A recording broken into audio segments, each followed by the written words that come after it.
¿Cómo estás? Muy buenas tardes. Bien, con información desde mi casa, desde la Asamblea Legislativa, pues estamos acá con las repercusiones de los diferentes temas que acontecen a nivel nacional. Buenísimo, Andy. La primera pregunta, de rigor. ¿Llegó a la Asamblea Legislativa el mentado proyecto de ley de inversiones? Mira que no, todavía no, por lo menos es lo que dicen los asambleístas, de que no habría llegado, no tienen conocimiento todavía, pero bueno, pues hay la esperanza de que todavía nos queda media jornada, así que podría llegar. El gobierno había anunciado que el 11 de agosto se enviaría la ley de inversiones, tenemos unas horas más para que pueda llegar. Sin embargo, por parte de los asambleístas, se dicen que no tienen conocimiento, todavía no saben si llega hoy o llegará esta semana. Ellos dicen que ya se ha esperado demasiado y todavía, bueno, siguen esperando. Tenemos las repercusiones de los asambleístas, A ver. escuchemos lo que nos dicen.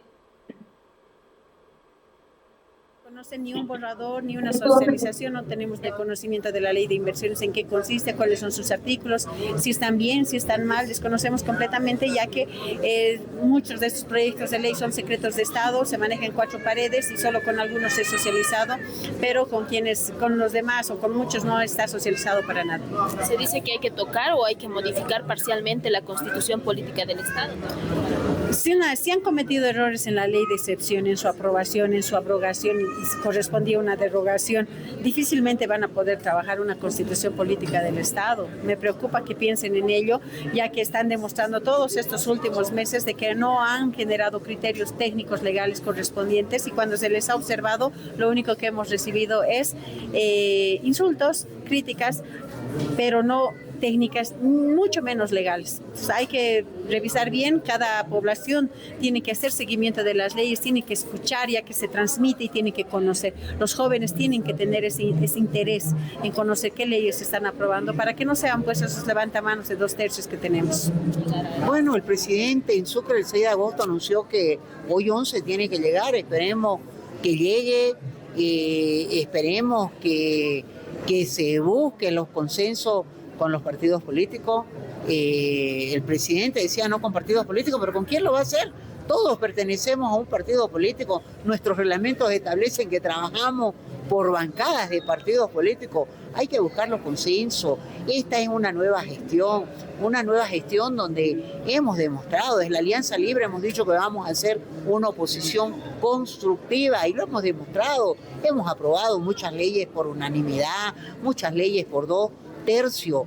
Creo que en este momento, por lo menos los que hemos tenido cargo en nuestras regiones, los que estamos viviendo la crisis en nuestro país, queremos sacar este país adelante. Y para sacar este país adelante es haciendo cambios estructurales, desde reforma a la justicia, desde leyes que les hacen daño, que tienen muchos candados y que no son de beneficio. Entonces, que llegue la ley, la vamos a analizar, la vamos a socializar, la vamos a complementar. Bolivia lo que requiere en este momento y de parte del gobierno es basta de administrar crisis, es dedicarse a gobernar y dedicarse a gobernar es plantear soluciones y para plantear soluciones es con nuevas leyes. Bien, ahí escuchábamos a los asambleístas y no fue, bueno, los que hablaron sobre este tema, Diego. El vicepresidente del Estado también estuvo visitando la Asamblea Legislativa en un evento que hubo de una presentación del tema de productos de la coca. Y bueno, pues aprovechamos obviamente a hablar de este tema, ¿no? Y él nos dijo que hace unos instantes atrás había preguntado si había llegado la ley de inversiones. Sin embargo, dijo que no había llegado todavía. Escuchamos lo que decía al respecto el vicepresidente. Con respecto a la ley de inversión, no tenemos nada. Acabo de preguntar a Gestión Legislativa, que es la unidad que coordina con diputados y senadores acá. Me acaban de informar de que no ha llegado todavía la ley de inversiones. Vamos a seguir esperando. Ojalá llegue en el transcurso del día. Estoy ansioso también de conocer los detalles, el contenido de esa ley de inversiones para poder ver también las ventajas y desventajas, si está acorde a la Constitución o no. Y con respecto a las dádivas, no tengo conocimiento, pero sí me llama la atención que el vocero presidencial diga ya no vamos a hablar con los líderes políticos, sino vamos a negociar, ha dicho, con cada diputado y senador. ¿A qué negociación se referirá el vocero? No sé qué tipo de negociación será. Me llama la atención de verdad. En ese marco el gobierno buscó nuevamente tener encuentro con usted. Mencionaba anteriormente que el presidente Rodrigo Paz quería hablar con usted en un sauna. ¿Ha nuevamente planteado algún encuentro? No, ya no. Yo soy enfocado en mi trabajo como vicepresidente. Pese a las dificultades que tenemos un presupuesto muy reducido. Prácticamente lo único que tenemos es el salario para nuestros funcionarios. Estoy enfocado en la asamblea también. Hoy día tenemos una reunión con las bancadas. Gracias a Dios lo está yendo bien. Parece que querían hacerme un mal, pero bueno, cuando uno tiene amor a la patria, a pesar de las dificultades, a pesar de que le quitan atribuciones, le quitan presupuesto, cuando uno quiere hacer las cosas, las hace. El presidente se hará responsable de todo lo que está haciendo, yo me haré responsable de lo que es mi función como vicepresidente y como presidente de la Asamblea. De aquí en adelante, bueno, yo ya no tengo por qué rogarle al presidente, no tengo por qué humillarme con el presidente Rodrigo Paz, yo estoy enfocado en mi trabajo y estoy enfocado de hacer el bien por mi país. ¿Apoya la decisión del Ejecutivo, siendo usted también del Ejecutivo, apoya la decisión del presidente de no hablar con los líderes políticos y solamente que a conciencia voten los asambleístas a propósito de las leyes económicas? A ver, lo decía ayer, cada líder político tiene representación en la Asamblea. Tuto Quiroga tiene representación con diputados y senadores que por el voto de la gente hacia Tuto Quiroga hay diputados y senadores de la Alianza Libre que están representando a la Asamblea. Pretender desconocer a los líderes políticos es desconocer a la gente que ha depositado su voto en ellos. Cuando hablamos de acuerdos con los políticos, no estamos hablando de repartija de pegas, no estamos hablando de repartija de ministerios, de cuoteo, no estamos hablando de eso. Estamos hablando que los acuerdos políticos tienen que ser por el bien de la patria. Si un líder, aunque sea de oposición, tiene un buen proyecto de ley o una política interesante en materia económica, hay que apoyarla, porque la campaña política ha terminado hace tiempo. Ahora todos los diputados y senadores de las diferentes fuerzas políticas tienen que trabajar por la patria, tienen que coordinar. Y cada líder político tiene una bancada fuerte. Si los vas a desconocer, no sé cómo pretendes llevar adelante la aprobación de leyes. La ley de inversiones va a ser presentada, en teoría, el día de hoy. Esperemos que así sea. ¿Cómo pretendes, Rodrigo Paz, que aprueben este proyecto de ley de inversiones si está desconociendo a los líderes políticos?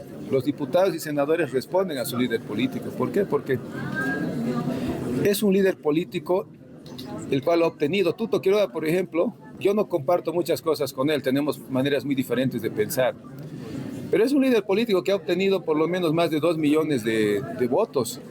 Lo mismo Samuel Doria Medina, lo mismo Manfred, lo mismo Andrónico, ¿no? Querer desconocer eso es desconocer la representación que tiene cada líder político en la Asamblea. Los acuerdos son para construir el futuro de la patria, no es para repartija de pegas, entiéndanlo bien. Yo creo que el presidente debe recapacitar. No se puede desconocer a los líderes políticos, hay que respetarlos, porque detrás de él hay gente que ha depositado su voto y su confianza. Bien, además críticas que lanzaba, ¿no? El vicepresidente del Estado, Diego, hablando sobre la ley de inversiones y bueno, ya lo que habían anunciado, incluso la bancada de Libre, de que podría haber negociaciones con los parlamentarios, de que había transfusión político, denunciaban también algunos asambleístas. Bueno, y ahí también esa, diríamos, declaración del vicepresidente, decir no tengo por qué humillarme más, no tengo que ya rogarle nada al presidente, me encargo yo de lo mío, más tarde tengo reunión con los jefes de bancada y ahí puede ser un escenario que no sé si han previsto desde el Ejecutivo al momento de lanzar esta idea de vamos a prescindir de Tuto Quiroga, de Samuel Doria Medina, de Manfred, de Andrónico, bueno, básicamente los que tienen presencia en la Asamblea, y vamos a hablar directamente con cada uno. Hemos arrancado el programa hablando con asambleístas a propósito de aquello, de 3 fuerzas diferentes, y claro, el vicepresidente en eso puede ir ganando terreno en el legislativo, que es donde finalmente deben aprobarse las leyes, una posible reforma constitucional el siguiente presupuesto general del Estado, aunque por ahí hacen la gran arce y lo hacen por decreto, y también los créditos, ¿no? Cuidado con eso, porque ahí puede ser un momento de complicarse, estar victoriosos en algún punto y se le puede ir complicando al Ejecutivo. Si no, repasemos lo que le pasó a Arce después de la implosión del MAS y por supuesto la implosión de Creemos y de Comunidad Ciudadana. A veces le alcanzaban los votos y otras no. Y allí la tensión permanente con el legislativo, con el añadido que el presidente de la Asamblea y vicepresidente del Estado está prácticamente o lo pusieron en la vereda del frente. Veremos. Así como está ansioso el vicepresidente, todos estamos ansiosos por conocer el contenido del proyecto de ley de inversiones. ¿Con qué más te encontraste, Andy, en este martes? Tuvo repercusiones, Diego, sobre la aprehensión de la ex directora política de YPFB, hablando sobre el tema de la gasolina basura. Si bien esta semana la Comisión Especial del tema de la investigación de lo que ocurrió también en YPFB tiene que entregar un informe final, uno de los temas en realidad, pues se conoció esta aprehensión, ¿no?, de la exdirectora política. El vicepresidente habló al respecto y dijo de que debe haber el tema de la justicia para todos y que no le tenga miedo, sobre todo a la detención o detención del señor Ackley, que también está, obviamente, inmiscuido en este tema de la gasolina basura. Escuchemos lo que decía el vicepresidente al respecto. A los de abajo se los aprende. No vamos a decir que no está bien, porque todos los responsables deben rendir cuentas a la justicia. Pero ¿qué pasa con Yusser Ackley? ¿Qué pasa? ¿Por qué el Ministerio Público le tiene miedo a Yusser Ackley? ¿Por qué no lo aprenden también? Si él era presidente de Yacimientos, si él es el responsable de la gasolina basura. ¿Por qué tanta impunidad con Yusser Ackley? ¿Por qué tanto privilegio? Esperemos que la señora Durán no corra el mismo privilegio que Medinaceli, ¿no?, luego de estar en una celda VIP en la FELCC, porque para conocimiento de la gente, en la FELCC había habido celdas VIP, ¿no?, con sillones, con todas las comunidades, con internet. Hay celda VIP en la FELCC y vamos a ir a fiscalizar, vamos a ir como asamblea a fiscalizar. Le pedimos al director de la FELCC que haga desaparecer esa celda VIP. No sé si cobran por la celda VIP, no sé, pero de que hay celda VIP hay. Y lo ha dicho una persona que ha estado ahí en la FELCC, entonces hay testimonios reales. Esperemos que Yusser Ackley sea aprendido también y todos los responsables de la gasolina basura, porque el daño que le han hecho al pueblo boliviano tiene que ser reparado. Hay personas que hasta el día de hoy no consiguen la reparación de sus motores, se han comprometido a resarcirle los daños, pero ha quedado en teoría, ha quedado ahí nomás. A propósito de privilegios, ¿es un privilegio que aún no se aprende al expresidente Evo Morales? Así lo toman muchos asambleístas y autoridades. La justicia tiene que actuar de manera independiente, yo siempre lo he dicho. Tenemos que dejarnos de política, la justicia tiene que hacer su trabajo. Hay un comandante de la policía que se da el lujo de decir que una orden de aprehensión es prioridad, otra no. Yo creo que el comandante tiene que cumplir las órdenes y acá no tiene que haber privilegios con nadie. No voy a entrar en detalles, a veces utiliza el tema de Evo Morales como cortina de humo para desviar la atención. No sé si algunos están en esa lógica de meter el tema de Evo Morales para que nos olvidemos de la gasolina basura, de la crisis, de las filas por diésel. No voy a entrar a ese juego, ¿no? No sé por qué cada vez que hay problemas en el Estado es el tema de Evo Morales, no sé. Yo no voy a entrar a ese juego. No sé si algunos están en esa línea de querer desviar la atención, pero bueno, hay que enfocarnos en lo principal, la crisis, la escasez de combustibles, la corrupción y la impunidad que hay en este Estado. Bien, escuchábamos al vicepresidente hablar también sobre este tema, ¿no? El tema del combustible, decía él, que se quiere desviar quizá con la información de lo que pasa también esta controversia, Diego, de lo que dice el comandante de la policía, Sokol, que no es importante, lo desdice el ministro de gobierno, y bueno, el tema también de esta aprehensión que se dio en el caso de YPFB con la ex directora jurídica, Y bueno, pues se está pidiendo que también se investigue y se aprenda al señor Acri, porque también es responsable de tantos vehículos dañados por el tema de esta gasolina basura que llegó a los motorizados. Y esta otra denuncia, ¿no?, de la celda VIP en la Fuerza Especial de Lucha contra el Crimen. Habrá que ver en qué decantan, por supuesto, las órdenes de aprehensión, las investigaciones y la incertidumbre que todavía reina en el país de si la gasolina que uno carga en su vehículo es o no de calidad, aunque cueste el doble, pero es o no es de calidad. O tenemos que seguir poniéndole aditivos. ¿Hasta cuándo? Esto también tiene un efecto contrario, diríamos, o dañino, perjudicial en el motor al mediano y largo plazo.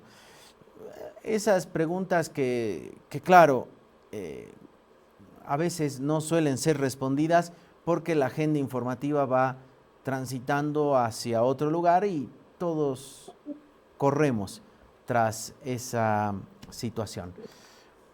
Habrá que esperar. Así como en la Asamblea deben seguir esperando el proyecto de ley de inversiones. A ver, ¿qué más, Andy? Y hay más preguntas, Diego, que como decías, hay preguntas que hay que responder y una de ellas es también qué es lo que va a pasar con el estado de excepción. Algunos asambleístas indicaban de que podría ampliarse o no estos días, porque recordemos que el pasado 20 de junio es que se ha dictado el estado de excepción en Bolivia y bueno, pues en septiembre se estarían cumpliendo estos 90 días que está por Constitución Política del Estado, que debería ser y no puede ir más allá. El vicepresidente del Estado ha respondido al respecto. Él dice de que no debería de ser una ley mayor a la Constitución Política del Estado. Sin embargo, algunos asambleístas todavía mantienen la puerta abierta de que el estado de excepción debe ampliarse para mantener que la economía no siga ingresando en una crisis como ya se ha vivido en los días de bloqueo, indicaban. Sin embargo, el vicepresidente respondió esto a la pregunta de si se amplía o no el estado de excepción. La Constitución Política del Estado establece como plazo máximo un estado de excepción de 90 días, 3 meses. Constitucionalmente hablando, es imposible ampliar el estado de excepción. No se puede ampliar el estado de excepción. 90 días establece la Constitución, es clara, no se puede ampliar. En este caso, pero si se aprueba acá en la Asamblea la posibilidad de ampliar en este caso, se dice que haya esa viabilidad. Pero la Constitución es clara, pues una ley no puede estar por encima de la Constitución Política del Estado. Bloque de constitucionalidad, artículo 410 de la Constitución, ¿qué dice? La Constitución es la norma suprema.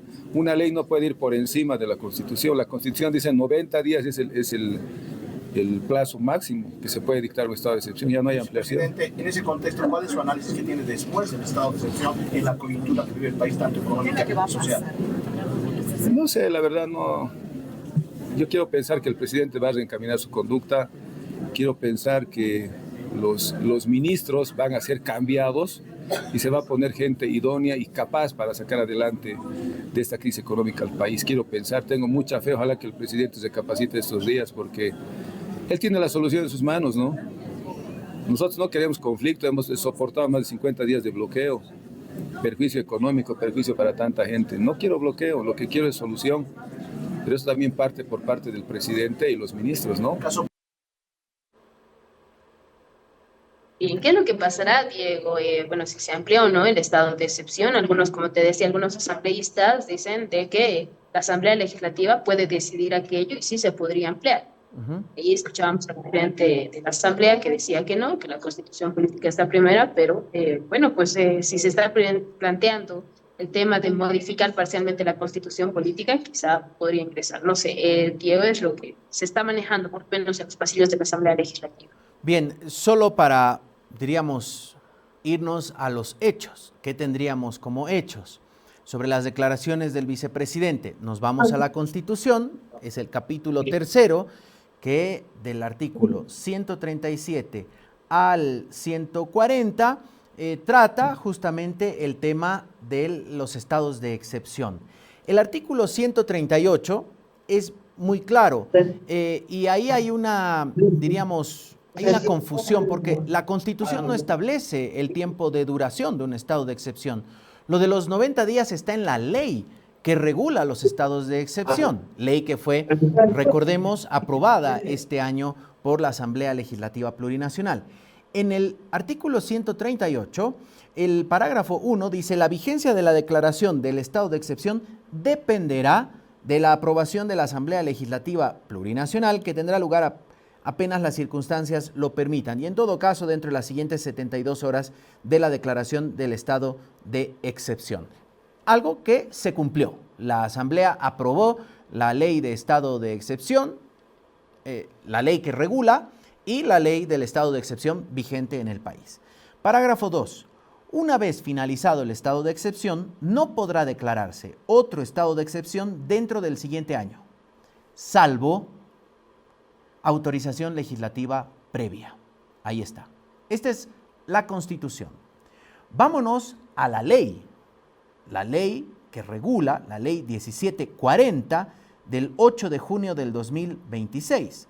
El artículo 10 de esta ley dice: de acuerdo a las circunstancias que motiven el estado de excepción, el órgano ejecutivo podrá determinar su vigencia hasta 90 días. Parágrafo 2. De forma excepcional, se podrá ampliar dicho plazo previa autorización de la Asamblea Legislativa Plurinacional por votación de la mayoría absoluta de sus miembros presentes en la sesión. Ni siquiera miembros totales, miembros presentes en la sesión. Por lo tanto, yéndonos a la letra muerta, entendemos que sí, excepcionalmente, la Asamblea puede extender el estado de excepción que rige por los próximos días todavía. Estamos, creo, en el día 52 del estado de excepción. Entonces, sí podría ampliarse el estado de excepción. Más aún con amenazas que vienen, por ejemplo, desde el sector del transporte, que dice: acaba el estado de excepción y vamos a movilizaciones. O sectores evistas que también ayer decían: vamos a ir a movilizaciones por la situación económica y todo eso. Entonces diríamos que están sirviendo, entregando en bandeja de plata la narrativa perfecta para decir: uy, miren, si el día 91, esto es un quilombo, entonces vamos a ampliar el estado de excepción. Y otra cosita que uno cuando se va a la Constitución encuentra: en el artículo 140 dice que, este es un punto bastante interesante, porque en la Asamblea Legislativa Plurinacional, sobre todo desde la Alianza Libre, hablan de que se debería empezar a modificar la Constitución ahora mismo, antes de arrancar con la ley de inversiones. Si ustedes se van al artículo 140, parágrafo 3, dice: la reforma de la Constitución no podrá iniciarse mientras esté vigente un estado de excepción. Es decir, que en los próximos días, todavía, mes y medio que le queda a este estado de excepción, no podría tratarse una modificación parcial a la Constitución. Eso podría hacerse después. Pero ahí viene la pregunta. Si se pretende extender el estado de excepción porque es muy cómodo vivir así, porque es mejor, yo qué sé, porque el país si no vuela por los aires, supongamos que se amplía, entonces pensar en modificar la Constitución no va a poder ser factible mientras esté vigente el estado de excepción. ¿Cuál se va a priorizar?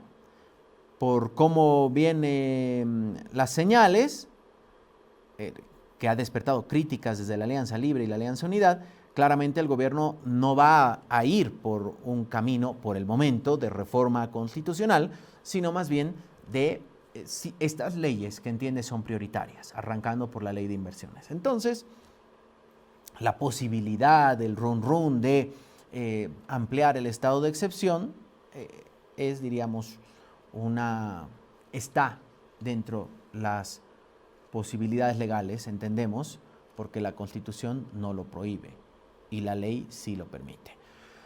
Pero habrá que ver en estas también negociaciones en la Asamblea y los anuncios de movilizaciones o amenazas por parte de algunos otros grupos.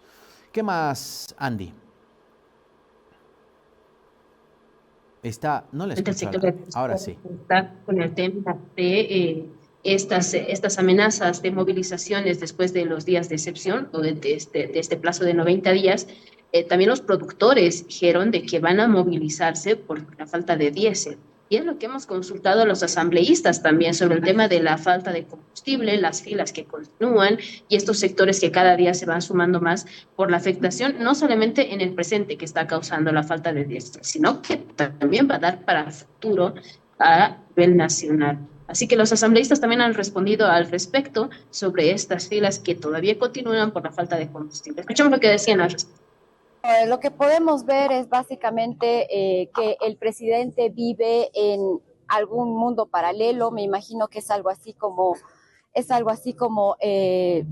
no sé, Stranger Things, posiblemente, ¿no? Porque él debe vivir en el lado bueno y no en el lado oscuro, cuando todos los bolivianos estamos pasando realmente filas de gasolina, señores. El 5 de agosto empezaron las filas de gasolina, por lo menos aquí en La Paz.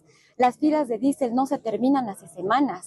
Hay choferes del transporte pesado, del transporte interdepartamental, de los buses públicos también, que están hasta 7 días haciendo una cola para poder obtener diésel, pero no nos dicen nada, ¿no? El pollo está en las nubes. Todos hemos podido verificar en este momento que el precio del pollo está en las nubes, la canasta familiar sigue subiendo, los panificadores también ya quieren subir el pan. Entonces, ¿qué está pasando? O hay que decir, como decía una colega diputada, que un día un niño no tendrá que comer, al otro día tendrá que comer el otro, que la crisis tenemos que vivirlas todo. O sea, aquí a la colega diputada y también al presidente Paz, por favor, ¿cuál es la sensibilidad con la gente? ¿Por qué no nos resuelven los problemas de manera seria, presidente? Usted con su discurso exitista el 6 de agosto, ¿cree que le hemos creído? Realmente es indignante. Yo comparto la molestia de la gente cuando uno va en el minibús, en el trufio, en el mercado, y te habla y escuchas lo que comenta, cómo ya no le está alcanzando la canasta familiar, con un ministro que supuestamente era una persona indicada como el capitán antiinflación. Resulta que la inflación dice que ha bajado en 4%. ¿Usted va al mercado, ministro? ¿Usted, presidente, van al mercado? Realmente viven en un mundo paralelo que realmente es muy lamentable, con muy poca seriedad, donde no se están diciendo las cosas a la gente, donde nos siguen mintiendo y seguimos con una cola de mentiras, así como la cola del diésel interminable, infinita, y sin saber realmente cuándo se van a poner a trabajar con la seriedad que amerita. Son muy irresponsables, muy inoperantes, y realmente es una pena que realmente a 9 meses de este gobierno no exista absolutamente nada. Bueno, todos estos meses han estado en emergencia, ya que la escasez del combustible ha sido meses atrás. Sin embargo, las dirigencias son las que se han sentado con el gobierno y ya deberían generar las soluciones correspondientes. Ahora deberían de trabajar ya de una vez. Algunos de sus colegas indican de que este problema de las filas va a continuar y da todavía para nada. Hemos solicitado un plan de contingencia para todos los ministerios de acuerdo a los problemas que se tiene. A la fecha no ha llegado ningún plan y estamos muy preocupados porque no visibilizamos muy pronto que haya soluciones. Todo lo contrario, errores tras errores hacen generar más preocupación a la población, a nosotros, y somos cuestionados por ello, porque muchos piensan que la solución es por el legislativo, cuando las soluciones se deben dar dentro del ejecutivo, ya que son ellos quienes manejan los recursos y nosotros no tenemos ninguna tuición. Que de nada ha servido sacar militares a nuestros surtidores. Si seguimos en este momento, en vez de buscar soluciones a combustible, seguimos con los temas de corrupción. Ayer ha sido aprendida la directora jurídica, la que firmó los contratos de combustible basura. Siguen miles de bolivianos con vehículos afectados. Y bueno, lo que le pedimos al ministro de Hidrocarburos, al presidente de Yacimiento, es dar soluciones. No hay un departamento en Bolivia donde no tenga ahorita cola en este momento, donde por falta de divisa no esté llegando la cantidad de combustible que se necesita. Ya lo de gasolina, hablo de diésel. Ayer hemos estado reunidos con los productores, no tienen diésel, ¿cómo van a sembrar? Y eso nos va a afectar a la larga, porque ¿eso qué significa? Que no vamos a producir alimentos, que va a subir, y creo que basta de administrar crisis. Ya son 9 meses de una nueva gestión, de un nuevo gobierno. Es el momento de gobernar, es el momento de que llegue a la Asamblea toda esa propuesta de leyes estructurales que necesitamos, porque para dar solución al tema de combustible tenemos que cambiar la ley de hidrocarburos, tenemos que cambiar la ley de inversiones, pero para cambiar la ley de inversiones tenemos que hacer modificaciones parciales a la Constitución Política del Estado para dar seguridad jurídica, para que entre el tema del arbitraje, que es el artículo 366. Hay bueno, más sectores que se van sumando a este tema del conflicto, la emergencia por la falta de combustible, y los asambleístas dicen que han enviado notas incluso para dar respuestas. No hay respuestas. El gobierno sigue indicando de que la solución se va a dar. También haya dinero, se deje del tema de tener el precio diferenciado con los países hermanos, porque también el contrabando sería el que esté afectando, ¿no? Este tema de la falta de combustible. Bueno, lo que significa otro golpe al bolsillo, porque eso implica subir nuevamente las tarifas que, según un decreto supremo, están todavía garantizadas en 6.96 para la gasolina, 9.02 para el diésel, hasta enero del 2027, con el añadido que hay un aspecto que obviamente el gobierno de Bolivia no tiene ningún tipo de responsabilidad ni posibilidad de controlar, que es el precio del barril de petróleo, que ha tenido un incremento desde que se lanzó el decreto, que estaba a $60 el barril, por justamente la situación y el conflicto en Medio Oriente, que disparó el barril de petróleo, y hoy revisábamos al arranque del programa que está en $82 aproximadamente, muy por encima de los 60. Por lo tanto, claro, uno infiere que la subvención volvió, pero eso inmediatamente va a impactar en el precio de combustibles y por ende en la inflación, que es lo que se pretende y lo que se jacta el gobierno está pudiendo controlar. ¿A qué costo? Esa es la otra gran pregunta. ¿Qué costo para el país, pero sobre todo para los ciudadanos? ¿Qué más, Andy?